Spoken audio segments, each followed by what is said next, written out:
Oh no, I slept in!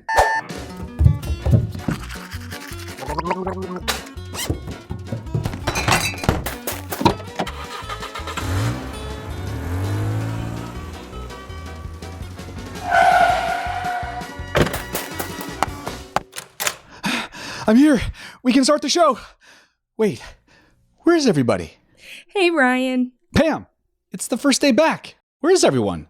Oh, you're super early. You know how you're always late on the first day? Well, I changed your clock so you'd make it here on time. You what? I also knew you'd be mad about that. I'm not mad. I'm furious. You know I don't like being early. So I brought you a dozen ube donuts. Ube donuts? Okay, all is forgiven. Hey Pam, did you know that ube originated in the Philippines? We can start the show after I've eaten 3 or 4. Or we can start now. I'm Pamela Kirkland. And I'm Ryan Willard. It's Wednesday, September 14th. This is Season 3 of the 10 News and our Back to School special. 10, 9, 8, 7, 6, 5, 4, 3, 2, 1.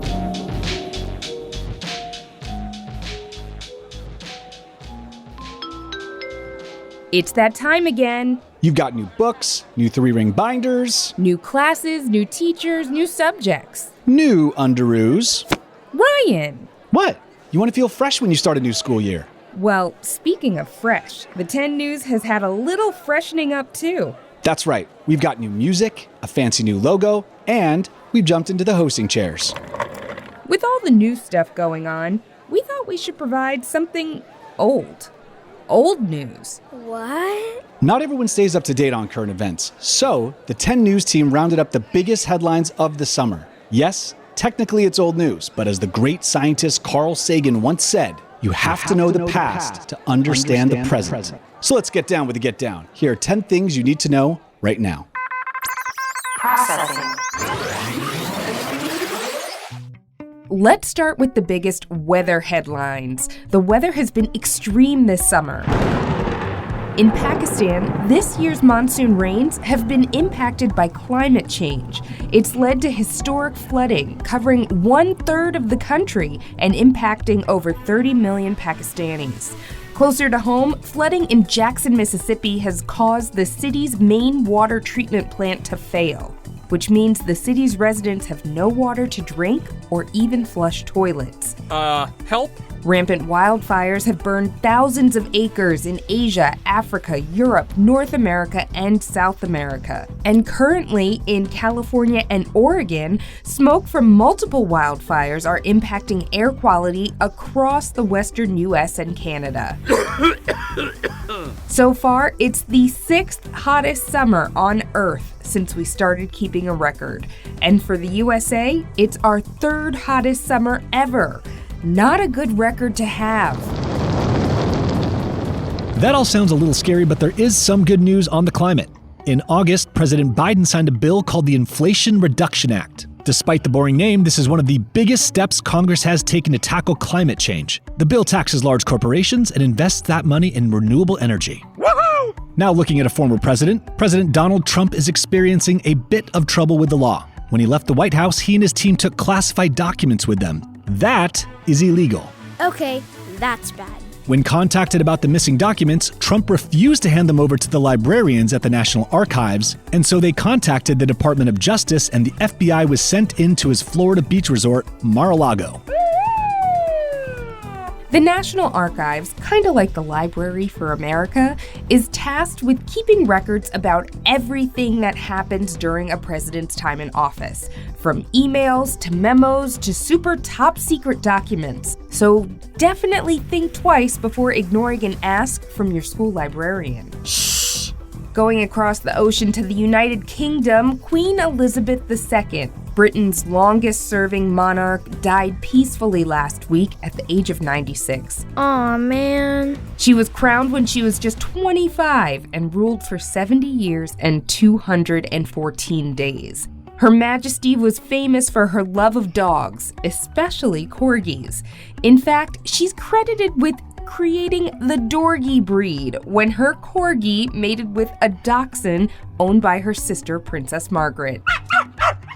The world celebrated her life and legacy as her son, now King Charles III, became the new head of the royal family. Hooray!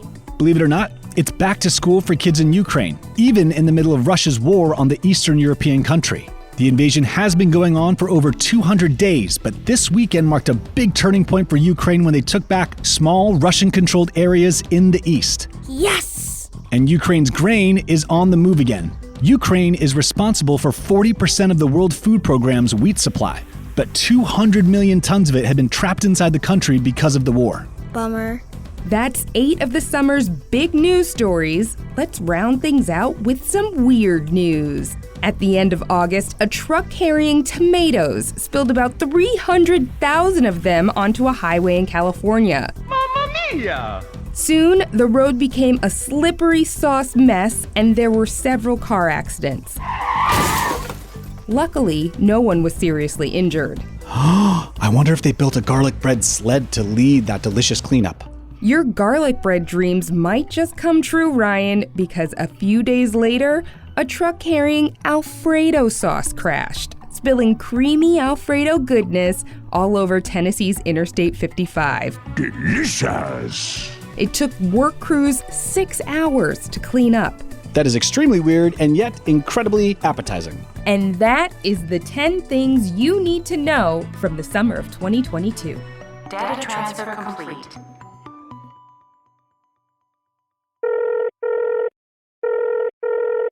Hi, this is Leilani. My mama is from Argentina, but some people call her Hispanic, and some people call her Latina. What's the difference? That's a great question, Leilani, and perfect timing, because September 15th is the start of Hispanic Heritage Month. We celebrate Hispanic Heritage Month to recognize and honor the contributions of Hispanic and Latino Americans. It originally started as a week-long celebration in 1968 when Lyndon Johnson was president. It was then expanded to 30 days under President Ronald Reagan in 1988. But wait, Pam, why does Hispanic Heritage Month start on September 15th rather than on September 1st like some other heritage months? Excellent question, Ryan. September 15th is the anniversary of when Costa Rica, El Salvador, Guatemala, Honduras, and Nicaragua gained their independence. And then Mexico and Chile celebrated their independence on September 16th and September 18th. So the 15th was chosen as the start date for this wonderful month. Now, coming back to Leilani's question, we often see and hear words like Hispanic and Latino used interchangeably, as if they mean the same thing, but they actually have different meanings. As we all know, it's important to understand terms like this and helps us to be more respectful of people's backgrounds. So, it's time for a 10 News Explains with correspondent Natalie Alonso, speaking with Bethany Van Delft to get to the bottom of what these terms mean and how to use them correctly. Hi, Natalie. Hey, Bethany. Happy to be here. I am too. And I'm so happy to be having this conversation. I'm Puerto Rican, and sometimes I get these terms confused myself. So, Natalie, let's talk about the difference between the terms Latino and Hispanic. There's actually a pretty simple way to remember the difference. Latino tells you where someone comes from, while Hispanic tells you what language someone speaks. So, a person who is Latino comes from Latin America, while Hispanic simply refers to Spanish-speaking people. Many people in the United States are both Latino and Hispanic, but that's not always the case. So, when would someone be considered Latino but not Hispanic? That's a really good question. The answer is someone who's from Latin America, but not from a Spanish-speaking country. Haiti and Brazil are both good examples. Both of these countries are in Latin America, but their official languages are not Spanish. In Haiti, the official language is Haitian Creole, and they also speak French there. And in Brazil, the official language is Portuguese. So Haitians and Brazilians can be considered Latino, but they're not necessarily Hispanic. So, there's also a time when someone might be considered Hispanic but not Latino? Yes. So, since the term Hispanic refers to people who speak Spanish, it includes people from Spain. But as Europeans, Spaniards are Hispanic, but they're not Latino because they're not from Latin America. There's another word that we see a lot lately. It's Latinx, which is a gender-neutral way to refer to people from Latin America instead of using Latino or Latina. But some people started using the term Latinx because, as you know, in Spanish, all words are classified as male or female. But we know, too, that there are people who consider themselves non-binary. So using the term Latinx is a way to be more inclusive to people who are gender nonconforming. But not everyone agrees with this term, right? That's right. Some people have argued that the term Latinx doesn't sound natural to Spanish speakers. That's why some people have suggested using Latine, ending in an E, as a gender-neutral alternative. But I think the important thing to remember is that language is something that changes over time, and we're watching that happen with these terms. So let me see if I've got it straight. Latino tells you where someone comes from, while Hispanic tells you what language someone speaks. So a person who is Latino comes from Latin America, and Hispanic simply refers to Spanish-speaking people. So while many people in the United States are both Latino and Hispanic, it just isn't always the case. That's exactly right. Excellent. Thank you so much. Absolutely. Thanks, Natalie and Bethany. Tenors, now that you know a little more about Hispanic Heritage Month, stay tuned for trivia, because your newfound knowledge just might come in handy.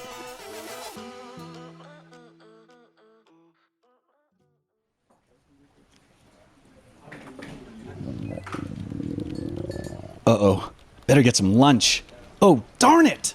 What's wrong, Ryan?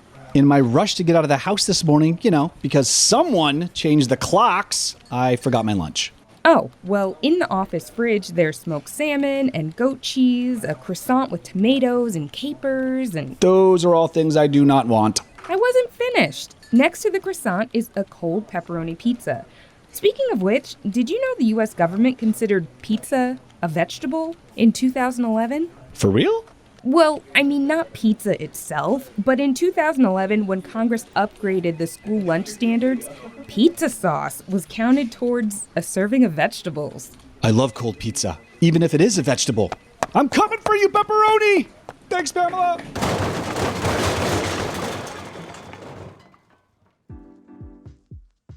All right, tenors, you're caught up on the headlines you missed this summer, and you know some terms to use for Hispanic Heritage Month. So let's talk about you and what you're up to. It's back to school for most kids. Some families have first day of school traditions, like taking a first day photo, eating a special breakfast, or wearing a new outfit. But what's back to school like in the rest of the world? Well, Ryan, I'm glad you asked. In Germany, on the first day of first grade, kids get a giant cone of school supplies and treats called a Schultüte, which means school cone. Okay. Why a cone? Well, this tradition started sometime in the 18th century, and back then, candies were sold in a cone, so the cone shape stuck. Enjoy your treats, Hansel. The first day of school in Indonesia is all about getting to know each other, so students play games and spend time together talking with their peers. The goal is to have a stronger classroom community so students will be successful. Awesome! And in Japan, students get a new backpack at the start of a new school year, called randoseru. But the first day of school for Japanese students isn't in the fall. It's April 1st, because spring in Japan is a time for new beginnings. Cool! And I've never been to Saudi Arabia, but over there, the first day of school lasts several days, actually. Kids spend the first couple days of school just getting to know each other. Hello there. Ever heard of Knowledge Day? The first day of school in Russia is called Knowledge Day. Students and their families hang out in front of the school in a big crowd, taking photos and giving flowers to the teachers. One lucky kid gets to ring the bell to mark the beginning of the school day. I really want to ring that bell. Yeah, Ryan, I'm sure you do. In Vietnam, on the first day of school, there's a celebration. Students perform for their friends and their families. That's great! And in Kazakhstan, families have a special dinner for kids about to start school.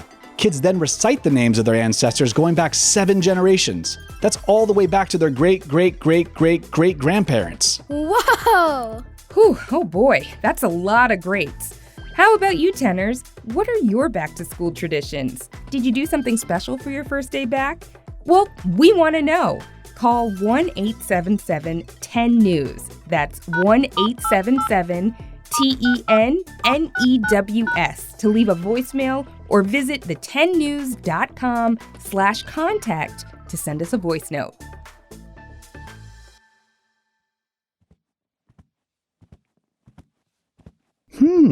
I never noticed this door before. Whoa, it's so shiny in here. Tessa, is that you? Welcome to the trivia room. The shiny new trivia room. Is that a throne? You betcha. And since you're already here, you might as well try out the trivia throne, where I ask guests today's trivia question. You ready? I am ready as a hot pancake. What? What's the big idea? Trivia on the 10. Hispanic Heritage Month celebrates the independence of 7 Spanish-speaking countries. But how many nations around the world have Spanish as their official language? Is it A, 10, B, 21, or C, 32? C, 32. No, B, 21. Wait, C? A, 10, 10? No, wait, Tenors, did you guess it? Ryan, what's your answer? B, 21? That's right. The answer is B, 21. They are Spain, Mexico, Costa Rica, El Salvador, Guatemala, Honduras, Nicaragua, Panama, Cuba, Dominican Republic, Equatorial Guinea, Argentina, Bolivia, Chile, Colombia, Ecuador, Paraguay, Peru, Uruguay, Venezuela, and Puerto Rico. Phew. Hey, but Puerto Rico is a U.S. territory. That's true. Even though Puerto Rico is a territory of the United States, it is on the list because it was formerly a Spanish colony, and people there primarily speak Spanish. Cool. Knowing how many places in the world are Spanish-speaking really makes me want to learn Spanish. Ditto. Now get out of here, Ryan. I gotta shine up the throne for the next trivia guest. Tenors, do you want to sit on the trivia throne and share your trivia knowledge? Visit the10news.com/contact to get in touch, and we might have you on the show. What a great first day back. Yeah, I agree. Pam, how long have you been standing there? Just 5 seconds. I'm next on the trivia throne, and I think we should wrap up our first day back.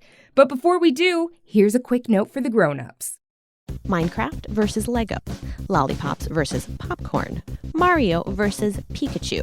These are just a few of the matchups you'll hear on the family-friendly debate podcast Smash Boom Best. Every episode, we pit 2 awesome things against each other, have smart people argue it out, and let you judge the winner. It's a fact-filled, fantastic fight to the finish every time. Check out Smash Boom Best wherever you listen to podcasts. Thanks for listening to the 10 News. Our show is now weekly and drops every Wednesday. But if you want some bonus content, you could join the Tenors Club on our website or on Apple Podcasts. Club members get special bonus content and more. Check out the website or our channel on Apple to learn more. The 10 News is a co-production of Small But Mighty Media and Next Chapter Podcasts. The 10 News creative team is sharpening their pencils and includes Tracy Crooks, Pete Musto, Adam Bernard, and Tessa Flannery. Special thanks to Bethany Van Delft and Natalie Alonso for today's 10 News Explains, and a big shout out to our tenor, Leilani, for calling in. I'm Ryan Willard. And I'm Pamela Kirkland. Thanks for listening to the 10 News. We'll see you guys next week.